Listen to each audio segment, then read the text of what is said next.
E aí, tudo bem, gente? Como é que vocês estão? Nosso tema, diferentes fontes historiográficas sobre a escravidão, da quarta semana, nós vamos trabalhar com o texto que foi indicado como texto auxiliar desta semana pelo PET. Então nós vamos começar a trabalhar ele. Eu vou sumir rapidamente aqui, porque para ficar a tela mais limpa para vocês e vocês não se distraírem. Então, vamos começar. Então, estamos aqui, diferentes fontes historiográficas sobre a escravidão no Brasil. Bem, primeiramente, há uma definição de quilombo. Tá? Esse texto é da professora da UFMG, Heloísa Starling, e ela vai fazer como é que eu vou falar para vocês? Ela vai fazer uma forma rápida de abordar um tema muito profundo e muito variado. Ela vai se ater às questões dos quilombos, dos escravizados dentro de Minas Gerais, dentro da região mineradora. Então, a partir disso, ela vai começar a fazer a sua descrição daquele momento, das relações sociais e, consequentemente, das relações econômicas e políticas. Bem, primeiro ela define: um quilombo é um abrigo, é um modo de luta, ou seja, uma forma de resistência. É a forma de resistência, o desafio mais radical representado pela figura de grupos grandes ou pequenos de escravizados. Ou seja, o quilombo é a forma mais forte, mais presente, mais desafiadora que os escravizados faziam para poder se libertar. Se associa a uma variada parcela de indivíduos socialmente discriminados, ou seja, dentro da sociedade colonial escravocrata, você tinha a figura do escravo, mas você tinha a figura das pessoas, mesmo livres, eram colocadas em segundo plano, eram pessoas de menor importância dentro desta sociedade. Aí você vai ter os mestiços, os negros forros ou libertos, brancos pobres, índios, caboclos, e aí você tem as mulheres, você tem toda uma gama de pessoas que não são atendidas ou não são, melhor falando, não são vistas. Entre a segunda metade do século XVI, não é? 1501 a 1600, e até o século XIX, 1801 a 1900, cerca de 5 milhões de africanos teriam desembarcado no Brasil entre o período colonial e o período da independência, ou seja, o Brasil sem o controle português. Os quilombos, desta forma, são o resultado mais radical à escravidão. É a resistência mais profunda, mais forte.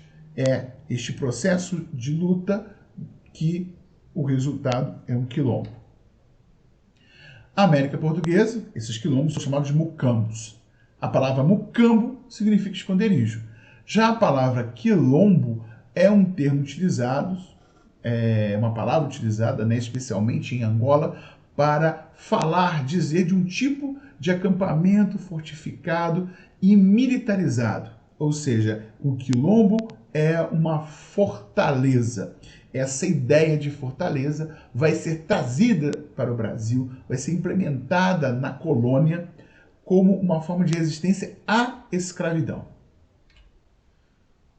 No ano de 1719, vai ter uma guerra, como a autora fala, uma guerra de nervos que vai ser um boato ou mensagens que vão ser pegas, codificadas, ouvidas, da circulação, sobre uma revolta iminente comandada a partir dos quilombos. que vai alimentar o medo coletivo e vai se estender por toda a capitania de São Paulo e Minas do Ouro. A capitania Minas Gerais era ligada à capitania de São Paulo. O conde que administrava, não é, a região do Ouro, a capitania, não é o conde de Assumar. Ele vai ser o governador de São Paulo e Minas do Ouro.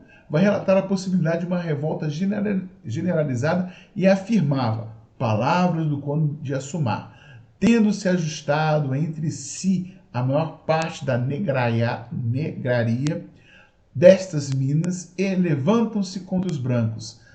Tentaram de urdir uma sublevação geral. Tentavam fazer uma revolta geral. Na região das Minas, o número de escravos não era inferior a 30% da população, ou seja, era um contingente de pessoas escravizadas muito elevado, e esse contingente elevado, ele seria uma possível tentativa de rebelião conseguir alcançar o seu intento, a sua intenção, né?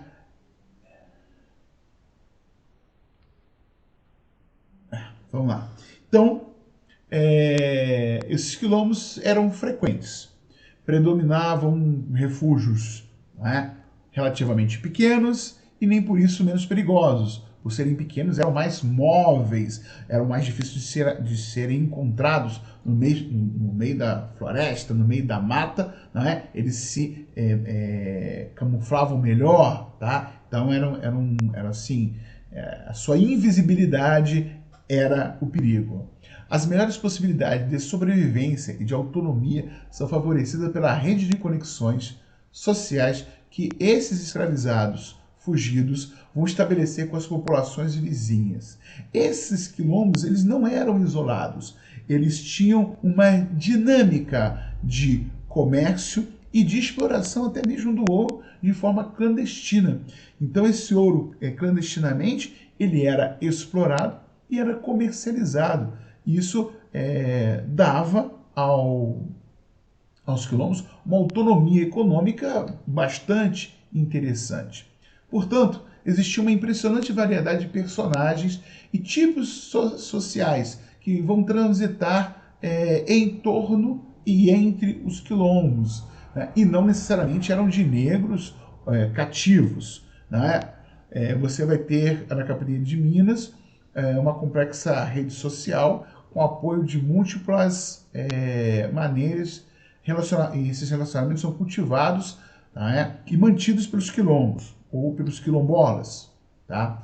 Entre essa gama, essa rede, vocês têm contrabandistas, não é, que vão comercializar o ouro e os diamantes extraído das lavras ou catas, que vão fazer essa mineração clandestina. Você vai ter escravizados que, apesar de se manterem com os seus senhores, eles vão servir como guias, vão servir como uma rede de informações, com ponto de ligação entre os diversos quilombos, tá? Então você tinha essa resistência acontecendo tanto nos quilombos como com os próprios escravizados que ajudavam os quilombos a se manterem. A circulação, né, por comerciantes e mascates que tinham interesse em obter o ouro, vendiam produtos, abasteciam esses quilombos com pólvora, aguardente, sal, roupas, não é? E também vão comercializar produtos saqueados pelos próprios quilombolas, né, nessa sua constante luta pela sobrevivência. No centro dessa rede estavam, não é, as mulheres, as negras quitandeiras, que vão vender, como o nome diz, quitandas, quitutes, comidas saborosas, não é? Comidas gostosas. Elas vão serem denominadas de negras quitandeiras ou de tabuleiro, tá? E vão manter vínculos muito próximos com os quilombolas. Aí um alerta sobre as quitandeiras. Recolhiam em suas casas os escravizados fugidos, levando-os em seguida para a proteção dos quilombos, que também cuidavam de suprir com víveres e com todo tipo de informações. Então, você vai ter essas mulheres sendo a espinha dorsal dessas informações, da possibilidade de levar mais pessoas, né, que buscavam a liberdade para esses quilombos. Os quilombolas tomavam notícia das pessoas a que não de roubar e as partes por onde lhes convém entrar e sair. E tudo fazem mais facilmente achando ajuda e agasalho nessas negras que assistem nas vendas. Então, reparem só que os quilombolas, eles vão tomar conhecimento, eles vão, não é, construir essa rede de informações extremamente necessárias para sua manutenção, sobrevivência e crescimento, tá? Então você vai ter uma rede urbana que vai dar suporte aos quilombolas. Bem, em Minas Gerais não se tem notícias de quilombos muito grandes como Palmares. O maior de todos era o Quilombo Grande, que era quase um reino aos olhos das autoridades portuguesas, tá? O quilombo possivelmente dispunha de um formato institucional confederado, ou seja, pequenos quilombos, pequenas aldeias que vão formar, né, um quilombo maior, tá? O que nos faz vislumbrar, ver isto, é que no ano de com a ajuda, o que ajuda a entender a força com que resistiu em 1579 após sua primeira destruição em 1746. Ou seja, o quilombo ele é destruído, o quilombo grande destruído, só que os sobreviventes, vamos assim dizer, refazem o quilombo. Então vai levar em 1746, ele é destruído, mas ele ressurge em 1759. Então você tem essa característica aqui em Minas Gerais, tá? Bem, outra forma de resistência é, como nós já havíamos falado antes, a fuga individual ou em grupo, que marcavam o limite da dominação, não é? Então nós temos aí ao lado um panfleto, nós já conversamos sobre ele, fizemos atividades sobre como esse escravizado ele era procurado, tá? Então o escravizado que fugia afrontava o princípio da propriedade, ou seja, o escravo, nós já vimos isso, ele é uma propriedade, ele é uma coisa, tá? Essa pessoa era coisificada e ela perde, portanto, a sua referência, tá? Então, ao fugir, esse escravizado, ele questiona justamente essa sua situação de ser uma propriedade, tá? Então, olha só, o princípio da propriedade ameaçava a ordem, ou seja, como as coisas aconteciam, toda vez que um escravizado fugia, ele subvertia a ordem, tá? Em uma sociedade escravocrata e impunha um grave prejuízo ao seu senhor. Ou seja, o que você tem aí é que a fuga por si só, indo para o quilombo ou indo para outra cidade, ou vivendo de outra forma, ele é uma forma de resistência bastante forte. Cedo vai se perceber que as formas individuais de punição aplicadas a esse escravo, que é recapturado, tem que ser exemplar, tá? Então o castigo deveria ser exemplar. Perdão, gente.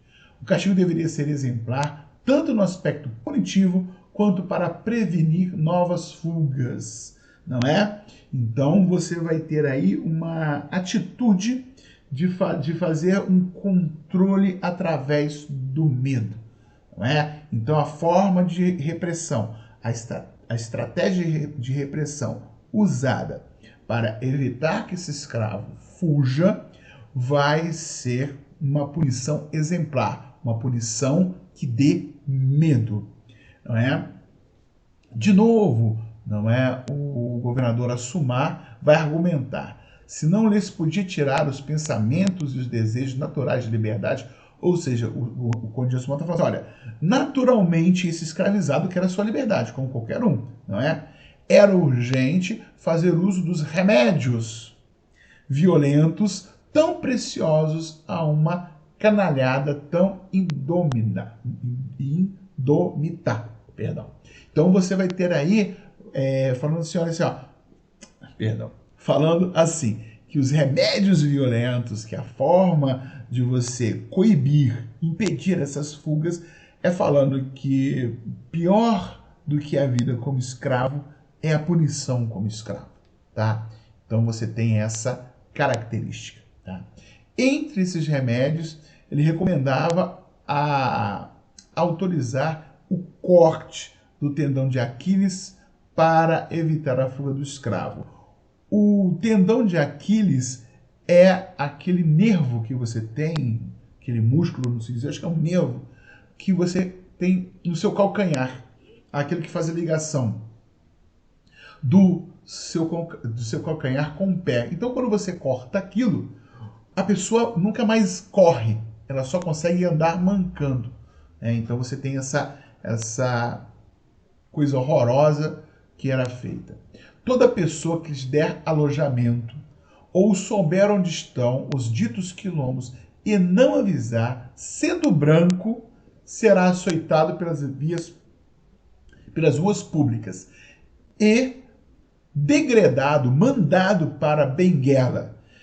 E sendo negro ou carijó indígena, terá pena de morte. Ou seja, qualquer pessoa que ajudar um escravizado, sendo branco, é açoitado e mandado para um outro lugar, para Benguela, no caso aí, e sendo negro ou carijó, vai ser morto. Então você vê a punição, ela é sempre exemplar, e ela é uma coisa que dá sempre muito medo. Bem, durante mais de 3 séculos vão ser desembarcados a força para o Brasil, né, para a colônia Brasil, para as Minas, não é, na condição de escravizados, africanos procedentes da região de Angola, além de benguelas, cambidas, congos, dahomeianos, fulas, gés, alçás, mandingas, tapas, nagôs, iorubás, Moçambique, Minas iorubanos ou negro das Minas. Ou seja, as etnias que vinham para a região mineradora eram variadas, não é? De preferência, que esses escravizados soubessem sobre a ourivesaria, ou seja, soubessem a mexer com metais, tá? As populações vindas da África, portanto, vão carregar uma cultura e um conhecimento que é pouco percebido por nós, está tão entranhado que nós não entendemos ou não queremos ver muitas vezes que o que fazemos é africano. Por exemplo, vai dar um exemplo aí, ó. Foram os africanos que trouxeram para as minas a tecnologia da metalurgia e mineração do ouro, ou seja, o português ele não dominava essa tecnologia. Ele queria o comércio do ouro e a extração. Ele vai buscar na África, ele vai buscar em determinadas regiões escravizados que já eram ou já trabalhavam como ourives, que já tinham conhecimento do metal, que já produziam joias. Então você vai ter aí para a região das Minas escravizados com domínios de tecnologia que nem os portugueses tinham. Grandes artesãos e artífices injetaram valores culturais e objetos de materiais africanos que ofereceram um contorno afro-brasileiro à ourivesaria, à produção de joias colonial, os adornos, né? O Brasil é um país ordinariamente africanizado.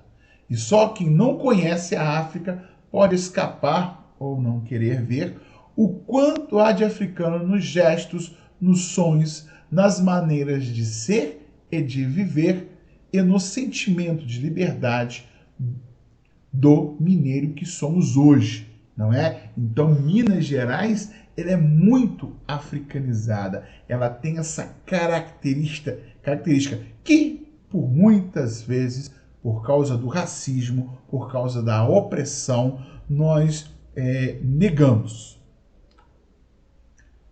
Bem, essa aula introdutória sobre a quarta semana, tá? Muito obrigado a todos e